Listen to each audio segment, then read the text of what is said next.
నా ఒక్కదాన్ని ఈరోజు ఎమ్మెల్సీ నవీన్ గారు, చింతపండు నవీన్ అలియాస్ తీన్మార్ మల్లన్న గారు ఎంత దారుణంగా మాట్లాడినరో తెలంగాణ ప్రజలందరూ చూసిండ్రు. అసలు మేము ఆడబిడ్డలు అట్లాంటి మాటలు కనీసం మా నోటితో కూడా ఉచ్చరించేటటువంటి పరిస్థితి కూడా ఉండదు. సిగ్గు అనిపిస్తుంది, నిజంగా బాధ అనిపిస్తుంది. ఎందుకు రావద్దా? ఆడపిల్లలు బయటికి రావద్దా? రాజకీయాల్లో ఉండొద్దా? చెయ్యొద్దా రాజకీయం? ఏం మాటలు ఇవి? అంశం మీద మాట్లాడాలనుకుంటే, ఇష్యూ మీద మాట్లాడాలనుకుంటే ఇష్యూ బేస్డ్ మీద మాట్లాడండి. దాదాపు 1.5 year నుండి తెలంగాణ జాగృతి నుండి బీసీ అంశాల్లో మేము అగ్రభాగాన నిలబడి పోరాటం చేస్తున్నాం.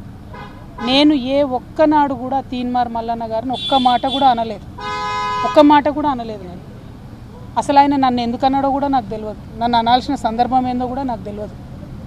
సరే, ఆయనకి ఏం కోపం ఉందో లేకపోతే ఎవరన్నా ప్రేరేపించిండ్రో ఎందుకన్నారో నాకు తెలియదు.